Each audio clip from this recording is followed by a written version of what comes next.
Welcome to the Chris Spangle Show. Thank you for joining me here on the program. And I've got such a fun discussion today. We just wrapped it up. I'm recording this here at the end. It's a little peek behind the curtain. I talk to the person, and then I do the intro to tell you what we talked about. Otherwise, I'd just be what's the thing? I can't think of the word. Anyways, let's get on with the podcast here. I'm talking about Cuba today. I like most of you probably thought Cuba was like becoming more free and was opening up. You know, Barack Obama made it.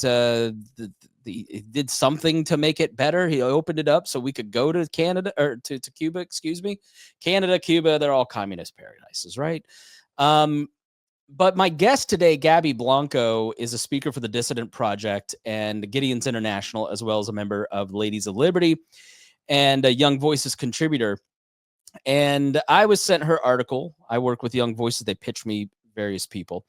And I don't work with them. They just pitch me people, and then I interview anybody I find interesting. And she wrote an article about Cuba and the Vatican doing a deal with the United States.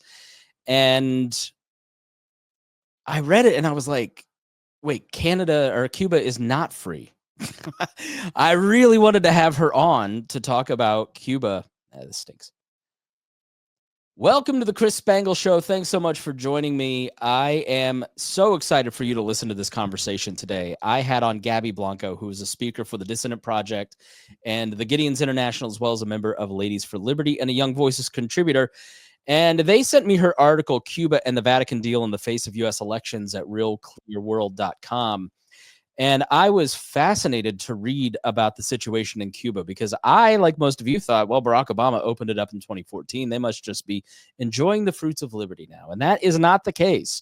So I talked with Gaby about a lot of stuff. I loved our conversation, and I thought it was so interesting. About the situation in Cuba. What is life like there every day in a communist country?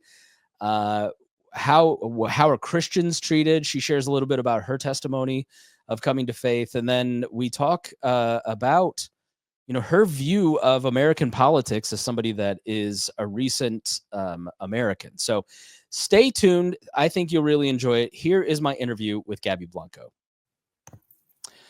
Gaby Blanco, thank you so much for joining me here on the show. I'm so excited, just based on the pre-interview, just to hear your story. And we're talking about Cuba, obviously. Why is Cuba an important part of this story? Why you chose to write this article? Well, I'm born and raised in Cuba. I've lived there until I was 24. I'm a Christian now, as of 2021. And Cuba is a huge part of my story because of what it represents in the hemisphere and the world as well. It's the longest running dictatorship in the hemisphere, one of the oldest in the world. And the persecution that people in general, but especially people of faith and Christians, continue facing in Cuba has not changed. It has gotten worse. However, there's been a process of whitewashing the Cuban regime that has resulted since the relations with the Vatican were, established back in 1998 with the visit of John Paul II. Fidel Castro had initially been excommunicated in the 60s, 62, for his support of communist ideology and all of the killings and everything that took place in the beginning of the revolution. So that changed after John Paul II visited. And what's been happening is the perception that Cuba still persecutes Christians and people in the same way has changed. And sadly, the Vatican's failed attempts at diplomacy, and the Vatican wanting to be a mediator when it comes to the United States and Cuba, and using that way instead of just condemning Cuba for what it is, which is a dictatorship, again, the longest running dictatorship in the continent. It has had terrible consequences. We have over 1,200 political prisoners, many of which are priests and pastors and people of faith.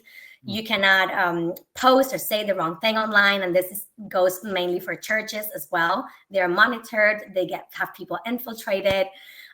It's just a terrible situation all around. And the purpose of my article was to basically call on the Vatican and just hope that approach is changed, and remind them that they are a moral compass for the world and for Cubans, as well. And we're hoping that they will stand once again with the people and just condemn the Cuban dictatorship and realize that attempts of diplomacy with a dictatorship, they're just not effective. Sadly, Yeah. it's been tried. Let me hop in here and let's go back, because when I read your article, I was kind of surprised. And this is a very American thing, right? Well, Obama opened it up and he normalized relationships with Cuba and everything's fine now.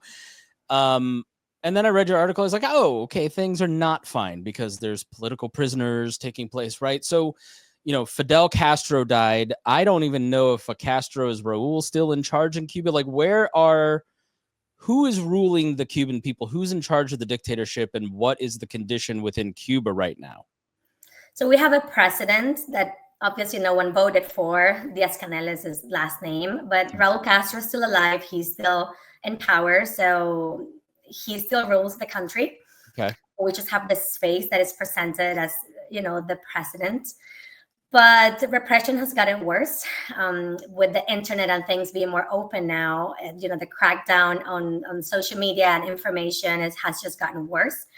So after the protests of July 11th in 2021, where thousands of people took to the streets for the first time in decades, which was unheard of, everything has gotten worse. And especially for people of faith, again, priests and pastors are still in jail from that day. People that dared voice their support for the Cuban people are still paying the consequences. So that's pretty much what it looks like today in Cuba. Nothing has changed.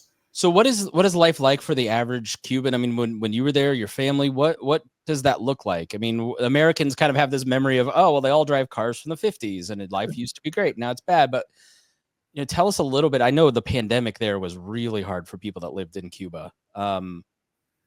What's daily life like there right now?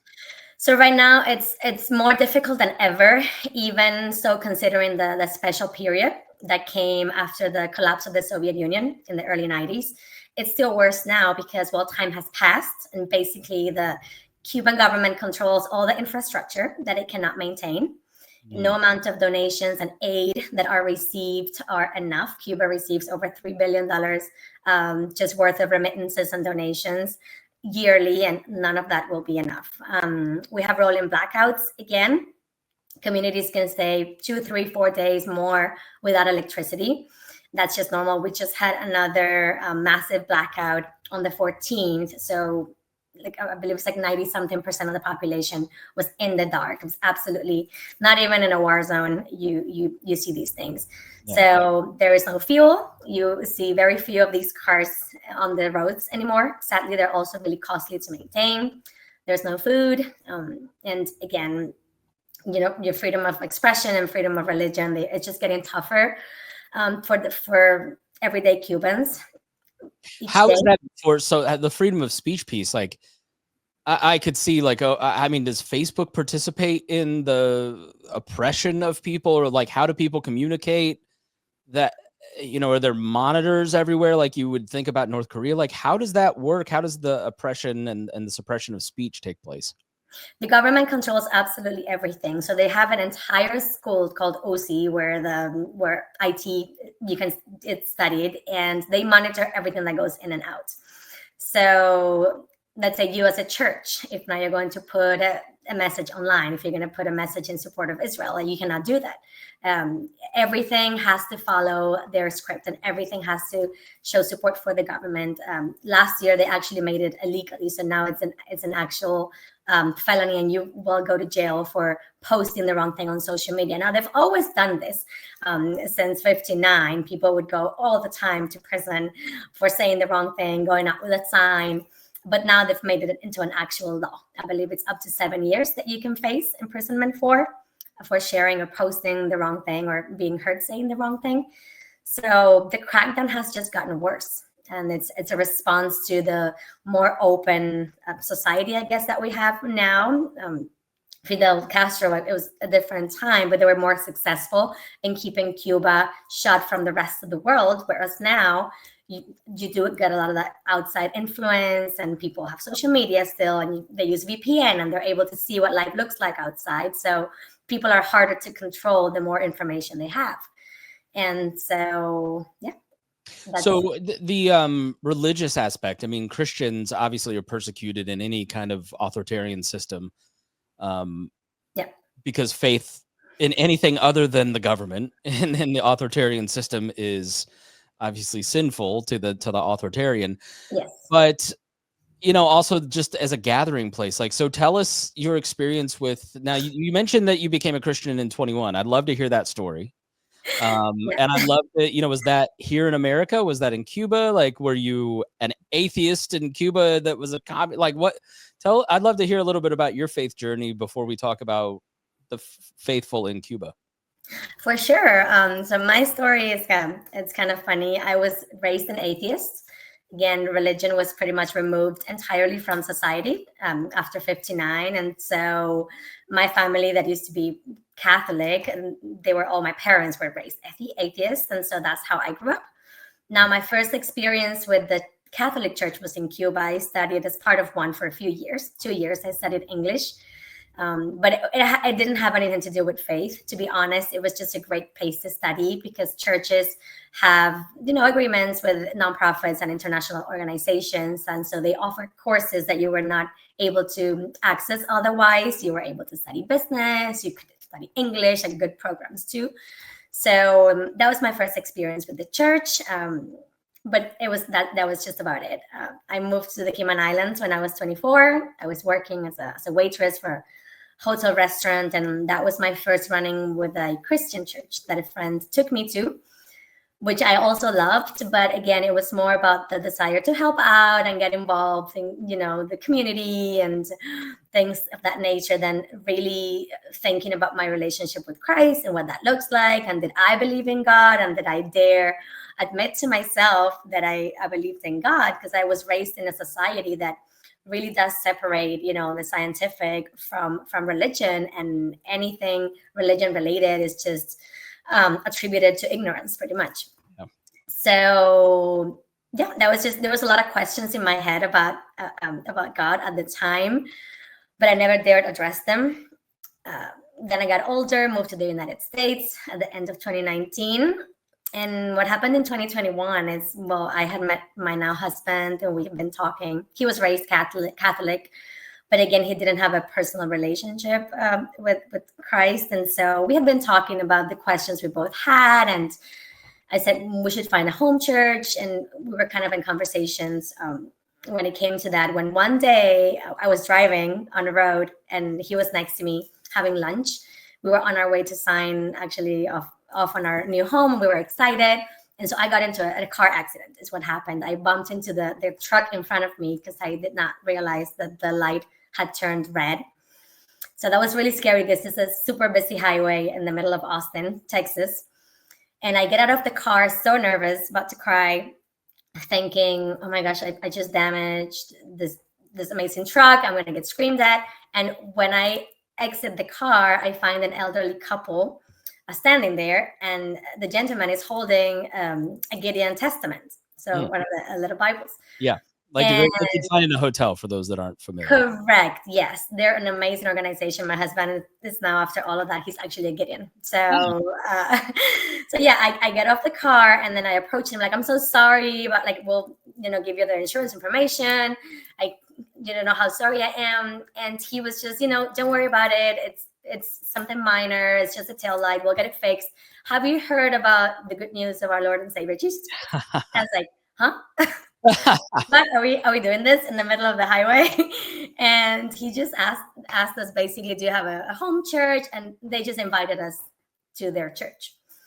And I couldn't stop thinking about it. My husband was working that following weekend, but I said, there has to be a reason this happened. Not only have we been talking about this, but also I'm such a careful driver, honestly. And I just could not believe that happened to me. So I went to church, and that was the beginning of a relationship with this couple and their family, their children.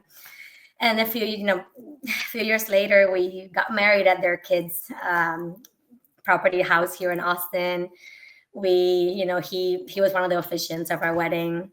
We have a great relationship. He introduced Daniel to the Gideons, and my husband and I both accepted Christ like a few months after that, after sort of finding a home church and church community and getting some of those questions answered. And it's just been incredible. That's really great. Yeah, there are no coincidences. Do you know Spike Cohen, the ran for vice president, big libertarian guy?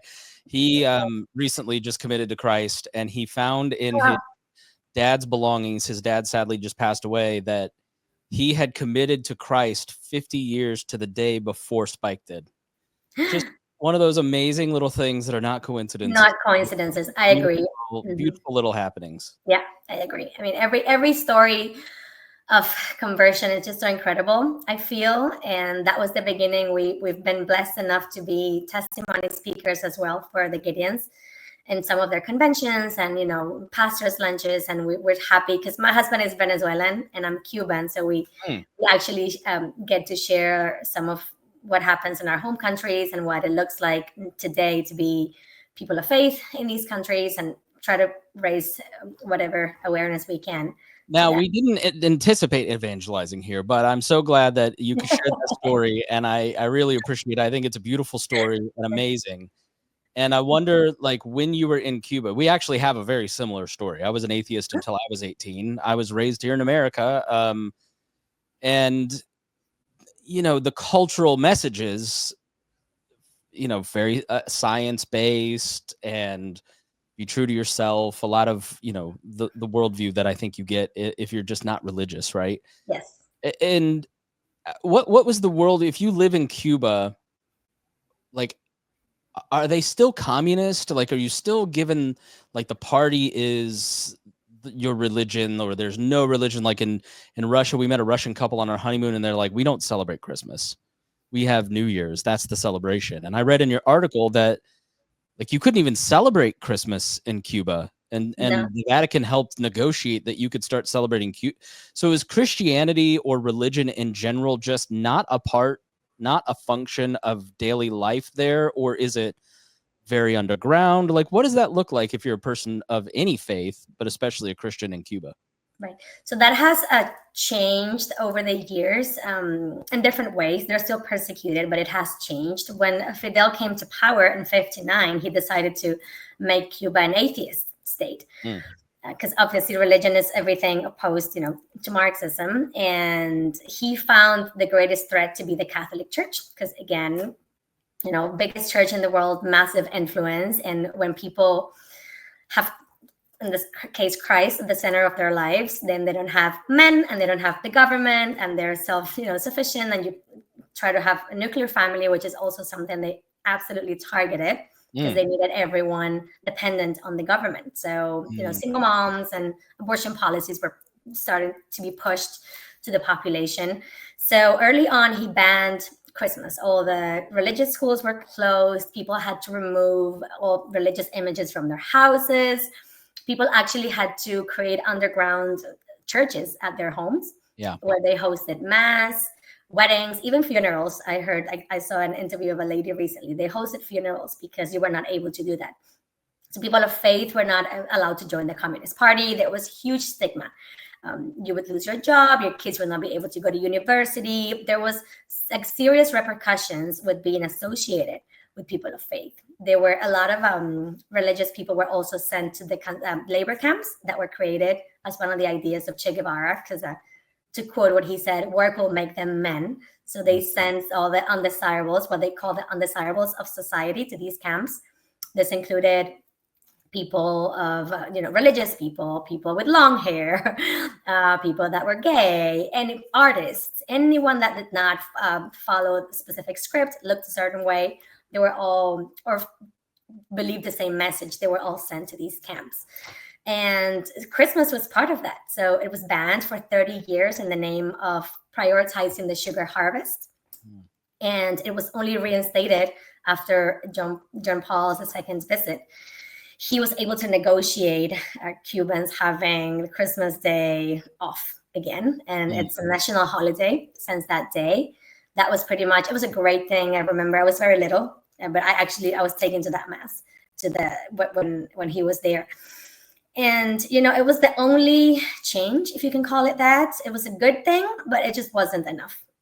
And Cubans now, today, you still have churches, they still run. There's still a stigma associated with that. Mm. They keep a very close eye on churches. They have people infiltrated, and I would say almost every single one. And I think, in my opinion, is one of the reasons why the Catholic Church in Cuba has not been as vocal as they have been in other countries, where they've been able to successfully demand more of a reaction from the Vatican. Let's say countries like Nicaragua, Colombia. Nicaragua, they've just been jailing as well, like the Catholic opposition to the government.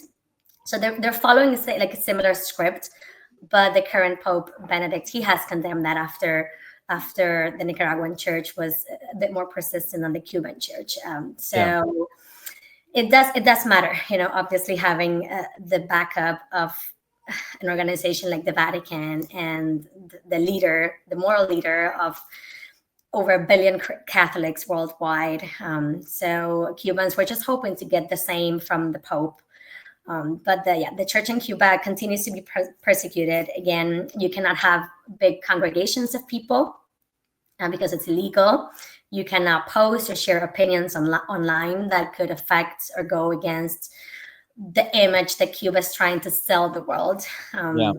And so that's still what that looks like. Again, Cuba in the World Watch List 2025 is the country in Latin America, in the entire hemisphere, where Christians are the most persecuted the most.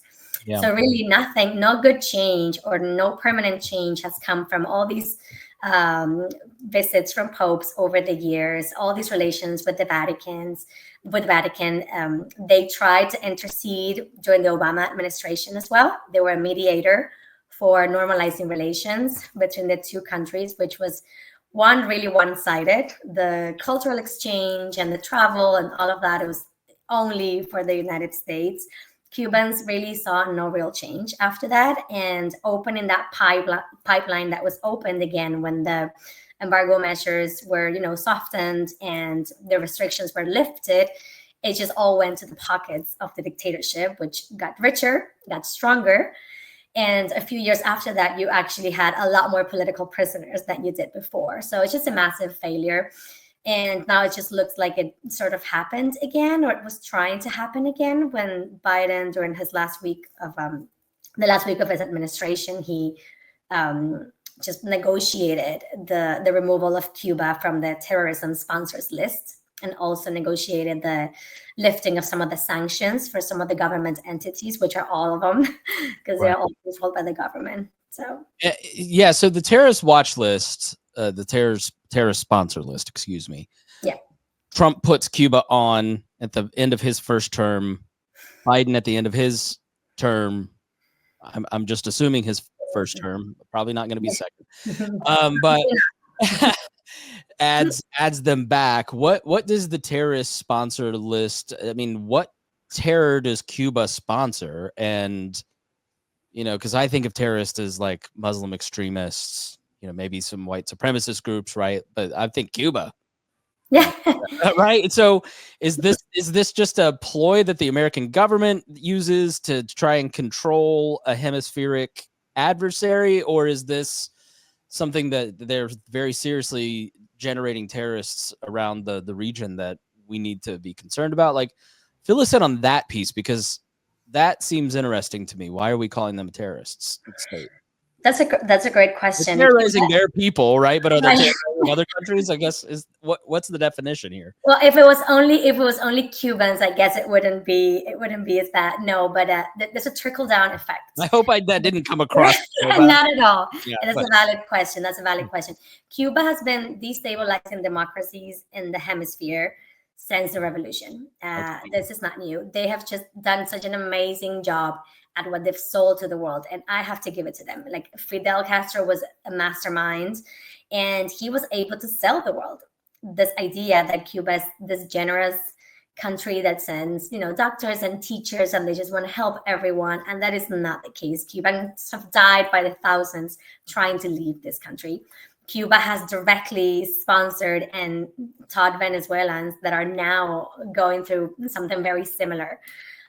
Same with Nicaragua. We've sent guerrillas. We've supported guerrillas all over the continent. All of this has had a direct effect in the mass migration crisis that we're seeing in the United States. All the Venezuelans you have coming through the border, all the terror state that is moving here, all of that has played in favor of the Cuban government and has been part of their plan all along. It's also not a coincidence that every time there's been a democratic president, for whatever reason, they choose to lift sanctions, and Cuba presses the most. So they lift restrictions, they lift travel restrictions for Cubans. And so they absolutely need to be on the terrorism sponsors list. It matters because it also matters how the world continues supporting and this type of organizations, and they continue receiving aid. That, the perception of the rest of the world, it's what's most important to them right now, because they've been so affected by the campaigns that even like the same like us Cubans that have left are trying to just be honest and be open and tell the rest of the world what's happening. And sadly, no, you cannot. It's almost impossible sending aid and money to a place like Cuba and keep it from falling into the hands of the government, because they control absolutely everything. So having them on a list of people that sponsor terrorism, it keeps some of the bans and economic restrictions in place, which we absolutely need. And sadly, it's the reason every time they lift these sanctions and every time they lift these bans and every time any country continues negotiating with the Cuban government, the dictatorship just stays in power longer and longer. And that's how they've managed. Cuba produces virtually nothing today, but they managed to stay in power. So let's go to Pope Francis, because I think there's a lot of things I respect about Pope Francis, but I also think there's a lot of criticism of Pope Francis that seems to stick. Like Pope John Paul is considered this lion for freedom who helps bring down the Soviet Union. And I think Francis wants to be, Ratzinger was really focused on the internal workings of the church. And Pope Francis seems to be someone that wants to use his influence for the poor and the marginalized, that's what Christ teaches. That's exactly where he ought to be. But I think he also sometimes comes across as pretty ineffective. And you were fairly critical of Pope Francis in these negotiations between the United States, Cuba, the Vatican, of Pope Francis. Why were you critical? What do you think he's doing that he ought to be doing, and what should he do less of? I mean, I think the approach that the Vatican has taken during his papacy has just not been effective. And time after time again, it just shows that you sadly cannot negotiate with terrorists. I agree, obviously, 100%. The Cuban people deserve a better life. And that's, I think, a fight that we all of us have in common, Christians, people of good in general. But continuing to mediate in these diplomatic efforts that just benefit the Cuban government only, it continues setting us back. So he has been very vocal. It's not that they don't get involved in politics, let's say. So Pope Francis can, in fact, he has denounced, for example, Trump's new travel immigration policies and the mass deportation. So he has come out and stated that he's against that.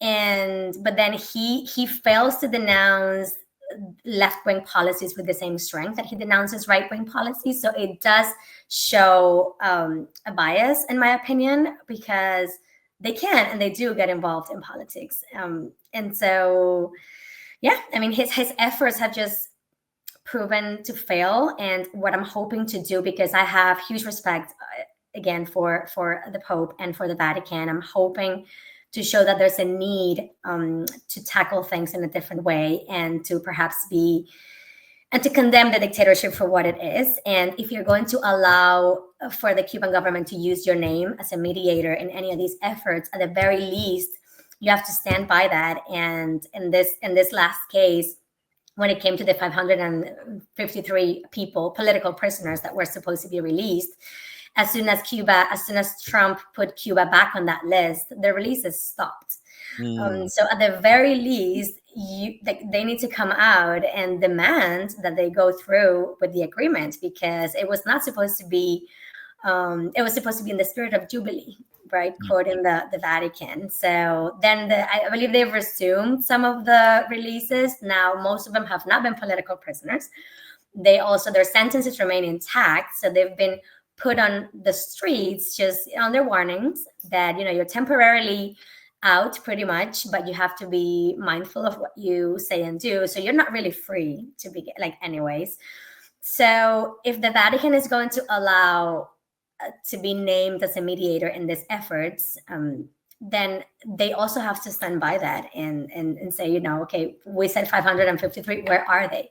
We said political prisoners. These are not political prisoners. I'm happy if the innocent are coming out, but we have to call it for what it is. Cuba is a country where Christians have no rights. There is no freedom of religion, not really. There is no human rights are not respected. And the Vatican has done that in the past, and they have done that in several other instances today. And so there's no reason, if they can do it with Nicaragua, and they can do it with Mexico, and they can do it with Colombia, they can do it with Cuba. There seems to be a different kind of treatment when it comes to the Cuban government. And just the fact that they refuse to call Canel and Castro the same way that they call it's caught a left punch right. Yeah, I think we're all kind of guilty. I tend to punch right, caught a left. I'm a member of the right, so it makes me crazy that my own people are crazy sometimes. Right. But yeah, I think it's caught a left, punch right is the criticism of Pope Francis a lot of times. Yeah, and honestly, again, if it's not that they don't get what I hear coming in defense of the Vatican is a lot of, they don't need to get involved in politics, but they do. The church is not just religion; they do get involved with a lot of human rights causes and politics, and they still do today. So why fail to condemn something for what it really is, especially when that's the root cause for so much of what happens in our own continent. So in order for Cuba to one day be free, even the religious movement in Cuba, the Catholic Church also needs to feel emboldened. And I believe this is what happened as well, in the times of John Paul and what happened in Poland, and the nationalist movements, they were emboldened and empowered by having a church that had a clear stand and that supported them and that told them, do not be afraid. And I believe these were his words, right? And so the church today needs that as well. The Cuban church needs that today more than ever. And that's why I'm hoping, even though I'm not a Catholic myself, I understand the power of the Catholic Church. I love my Catholic brothers and sisters. And so we do need them. We need them on our side, and we need them to take a strong stance when it comes to the Cuban dictatorship and call it for what it is. Yeah, wherever human beings are being mistreated and abused by their government, Christians of all stripes should stand up and support them. Correct. So I want to go back to something you said about, because I'm not going to get political, I might get a little political, but I think you have a unique perspective of somebody that I probably never have a chance to really talk to. So I want to ask you this question, because I think we're Americans are very uncomfortable with our polarization, right? Yes. I was having a conversation today with Brian Nichols, who took over the We Are Libertarians Facebook page. Now he runs it. It's 100,000 people. That page made me not want to be a professional talk radio person, because I peeked over the mountaintop and I saw how awful everyone is and how violent people truly are. And I was like, I don't want to subject my family to that, and pulled back. And I'm happy with the audience I have, but the left is ready to burn down Teslas. The right is ready to light, John Roberts' house on fire.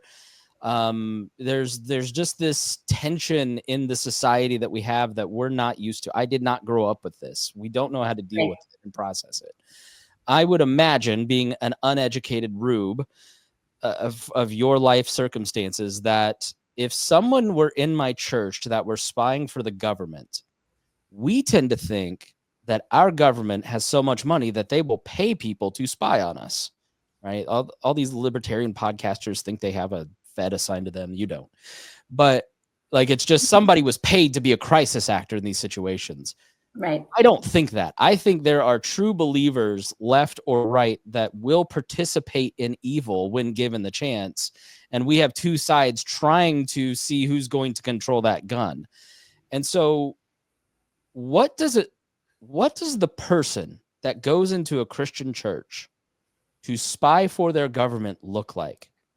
How does that person make the decision to be that person? Is it a paying job? It's a financial incentive?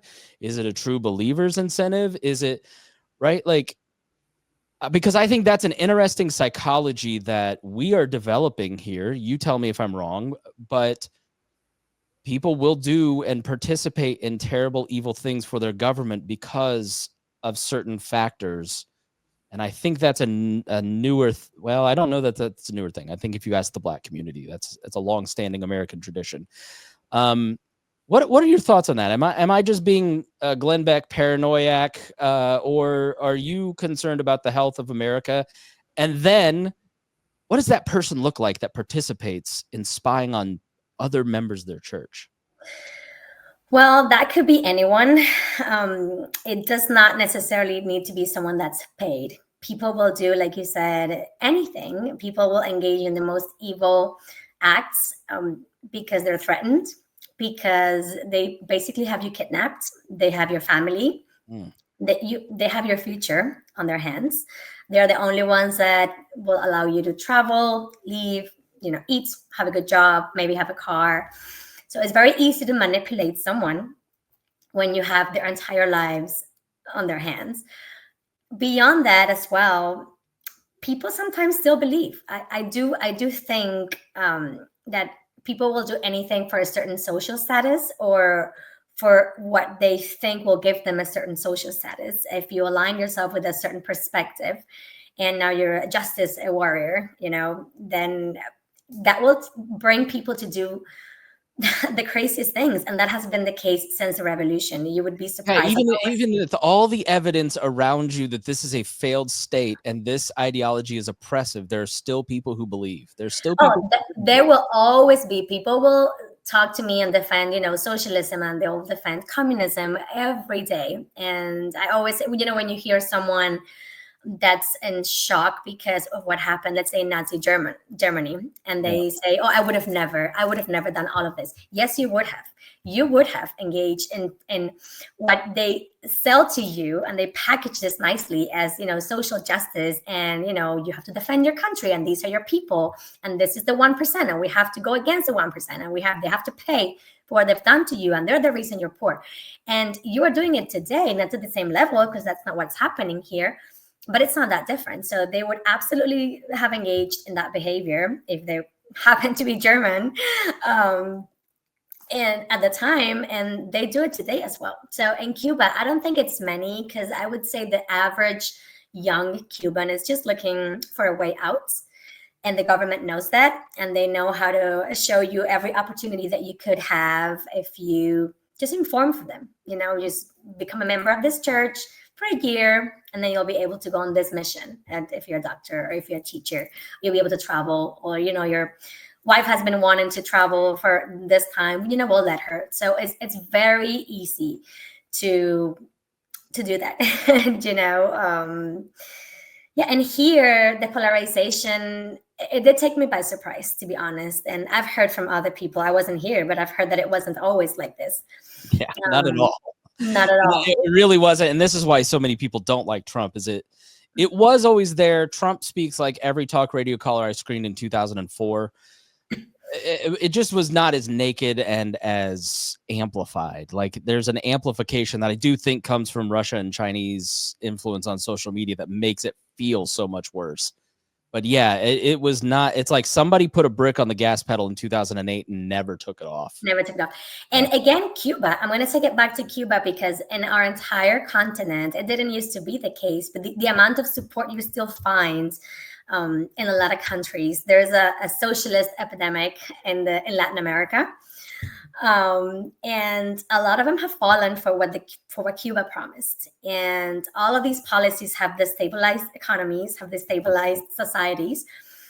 And now they're all here. Everyone comes here. So it does matter. I think if anything has been proven in recent years, is that sadly, it does matter what happens in your continent. I do think the United States has had its eyes off of Cuba and off of the continent and off of the powerful socialist alliance that was being was forming here. And now, until it knocks on the door, and you have like mass migration and drug trafficking and so many crimes being committed by illegal aliens and all of this out of control. A lot of people just woke up and they're like, oh, wait a minute, how did this happen? And it's been happening for a long time. The Cuban government has a lot of people infiltrated here too. It's not just the church, and it's not just back home. Some of them are arrested on the news sometimes, and they're here. They're in universities, they're in the government. So all the sympathizing that you see with socialist ideas, and it comes from somewhere. It comes all the Bernie Sanders supporters and all the, oh, the Soviet Union got this right and that right. It's not an accident. And Cuba has been, again, they have been the masterminds behind it all, because people usually point, China, Russia, nobody points at Cuba. And they're still there. They're kind of like, tucked in the backseat. While the Vatican is other organizations are condemning Venezuela and Nicaragua and again Russia, Cuba's just sitting there, and it's they've managed to do that. And so I'm not sure how. Hopefully, the polarization that's here today, it's going to be fixed. I think it's going to take a while, because it didn't happen overnight, and a lot of these policies. Countries like mine, again, have been destabilizing democracies for decades, and they've planted people that have been in their jobs for 30, 40 years. It won't be easy to know who they are, and they'll continue pushing these policies. I think the only way to counter that is through the younger generations, and just re-educating the population, because they are the voters of tomorrow. They are, and that's why I think it's so important what organizations like the Dissident Project do. You have to speak to the younger audiences. Plug them, and then I've got one last question. I know you probably have to go, and I've got an interview in 15 minutes, but I could talk to you for like another 2 hours. What is the Dissident Project? The Dissident Project is an organization that puts people like me that have fled totalitarian regimes in touch with student audiences, so high school students. And we talk to them about our experiences living under socialist policies and communist policies and authoritarian governments, and what that looks like, and hopefully educate them so they are informed voters in the future. And so they have a fresh, real perspective from people who actually come from these countries, because there has been a lot of whitewashing, many of them, and Cuba is the chief amongst them, I would say. So that's the work that the Dissident Project hopes to do at no charge for schools. We speak to student audiences and answer their questions and tell them our stories, and hope to change things. And I've been seeing a change already. So they are doing a fantastic work. Okay, so in your comments, I heard concern about more leftist things, right? And I think when the conversation, I look at like Donald Trump, and I'm like, all right, I don't like the breakdown of the rule of law. I'm concerned about this, that. I'd love to hear your perspective on Trump, not just as an immigrant and the immigration policies, but just more broadly, like when you see people on the left panicking about Donald Trump taking us to a banana republic. How do you interpret that? Well, my perspective may be a little unique. I've never been a fan of Donald Trump, let's say. Myself, if I could pick the ideal candidate, let's say, which would be a conservative, it would look perhaps differently. Now, I don't have to love Donald Trump to know that this was the absolute best decision the voters could have made for the country and for the world, to be honest. Latin America desperately needed a strong president in the United States. Everything that has happened over the past 4 years, and even before that, again, what happened in Cuba with Obama, all these administrations that have taken a softer stance on totalitarian governments like mine have just enriched the pockets of those enemies of the United States and enemies of liberty and freedom just everywhere in the world. So I don't have to be a Trump fan to know that I believe, is what the country needed today. And, the values that the Republican Party, at least in their majority, they try to stand for and they try to advocate for. the world needs that, and Latin America needs that. I do think there's already a shift. You can already see it in the way that presidents like Maduro are speaking and presidents like mine are speaking. It's a completely different way. Even with the tariff conversation, which I also have maybe a unique. You look at the Colombian, like, no, don't say this tariff. Let me send my plane. That's what I'm saying. So even if they're not implemented at the end, tariffs serve a purpose, and I am all up for free trade and economic freedom, and I understand the value and the importance of that. However, free trade, you have to be careful with it, because you cannot embolden and enrich your enemy, because then at the end of the day or later on, you will pay a higher price than just the short-term higher prices for a few products. So one has to be very careful when we speak of, freely trading with countries like mine or Venezuela or even Mexico. Free trade is not a right, I always say, and it's an agreement. And I do think economic freedom is not only about free trade or no tariffs, but it's also about each of the parties being able to control the terms of that engagement, and just it needs to serve both of us, and it needs to be continuously reviewed. So if there's a crisis at the border and one of the governments is not going to cooperate, then we need to have a conversation on what that's looking like. And I believe there's already been a few changes there, with the 10,000 extra soldiers that were sent to the border after Donald Trump threatened with the tariffs. I think, if I'm not mistaken, in just the 1.5 months since that debate has been going on, the city of Juarez, which has been pretty much run by cartel, homicide rates have dropped by a third in just the 1 month, because you have a lot more police presence and vehicles being monitored. So even the debate on tariffs, it does matter. It does matter the attitude that the president of the United States has with the governments in the continent. And as a reminder that we need, if it's a partnership, we need to be partners. And no, I'm not going to finance you going against me. I'm not going to make my adversary stronger, because I will pay a higher price at the end of that. Yeah, I think that's a thread that I've heard throughout that. And so your view doesn't surprise me, because like, we're enriching the Cuban government. Like, yes. Okay, we can open this up, but we're going to make the people who are oppressive rich. I don't like exactly. That, right? Yeah. How would I mean, very quickly, how would you, like, if the Constitution, I don't know if we even read it, so you can be president now. So what would you do in terms of Cuban policy? Do you keep blockades? Do you keep pressure on them? How do you deal with it? I would absolutely keep pressure on them. There's not enough. There's starting to be, again, they're back on the terrorism sponsors list. The embargo measures are still up. We're hoping for more pressure. Again, that's the purpose of the article with the Vatican. We're hoping that the Vatican and the Catholic Church are going to stand behind the Cuban people and also apply international pressure, because it's necessary. Because opening any kind of pipeline that brings money, if it was going to the Cuban people, if the amount of aid that's been sent to Cuba, the billions and billions and billions of dollars that have been sent to Cuba over the past 40 decades, since it's possible to send aid, if that was going to make a difference, Cuba would be prosperous and would be free. So sadly, that it just doesn't work that way. And if that was going to work after Obama, it would have gotten better, and it got a lot worse. So definitely hoping that we're going to keep, just the measures in place, as long as the Cuban government keep people imprisoned and kidnapped, and Cubans have no right to free elections and to freedom of speech and religion, then, no free trade, tariffs on, and yeah, hopefully that will help embolden the Cuban people to make a change, a permanent change at some point. Yeah. So one last question again. Of course.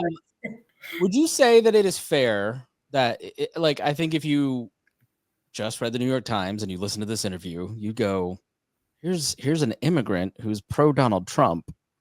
What's that about? Would it be fair to say that because you have lived through a leftist regime, that you're like, I'm really skeptical of leftism in general and its power? I mean, reconcile that for the listener. I think that's such an interesting point of view. For sure. I would have never described myself as a Trump supporter. I don't even think I still do. But as you said, you will always find me on And the I don't opposite think that I side. got Trump supporter from that. I don't want you to think that Right. No, that's fine. Not that there's anything wrong with that, but it's just you will always find me on the opposite end of whatever leftist policy is trying to be passed. Now, why the Democratic Party or why the Democratic leaders in the past and in the more recent past as well have been so keen on doing trades with the Cuban government and sympathizing with the leftist dictatorships in the world, I do not know. Do I wish that was not the case? Absolutely. And maybe in the past it wouldn't have been. I know that Obama, he got a lot of Cubans behind him because I believe he came out and sort of voiced his support for the Cuban freedom movement. If that was true or not in the end, that's a different question. But Cubans are willing, we are willing to stand behind the people with the right speech and the right priorities. And sadly, the Democratic Party of today, you see all this support for, again, leftist, anti-family, it's sort of funny when the Democratic National Convention comes out and has flags and freedom, and you're like, you're doing liberty now? Like, this is a tea party? Like, I don't think we felt like that. We've associated you with that for 20 years. Like, what are you doing? It feels and so like whenever they do that'll be great. And then I guess Cubans will have the, you can go back to maybe thinking of voting for Democratic president if that were to be the case. You would think that, again, supporting totalitarianism, that would just not be a partisan issue. Supporting socialism and communism and all these ideologies that have resulted in millions and millions of deaths, you would think that would not be a partisan problem, but it is. And so here we are. Well, that is the case. Yeah. You're a great spokesman for freedom, and I really do appreciate your time. Tell us where we can follow you, Gaby. You can follow me on Instagram. I'm Gaby Blanco. You can find me on X as well, _Gaby Blanco. And most importantly, you can find the Dissident Project, again, in all social medias, Facebook, Instagram, X. And yeah, you can get in touch with any of our speakers. We'll come to your school. We'll talk to the kids. We'll answer their questions. And hopefully we can prevent what happened in Cuba from continuing to happen in countries like the US and anywhere else in the world. And we can have informed voters in the future that love freedom and family and hopefully Christ. But that's just me throwing my 2 cents in there. You're going to see them one way or the other. Yeah. All right. Well, thank you, Gaby. We really appreciate your time. Thank you. Thank you for having me. And thank you for watching The Chris Spangle Show. If you learned something, if you felt that this was of value, and I certainly do, then please share it with your friends. That's the best way for any podcast, but especially this one, to grow. Thank you so much for watching The Chris Spangle Show.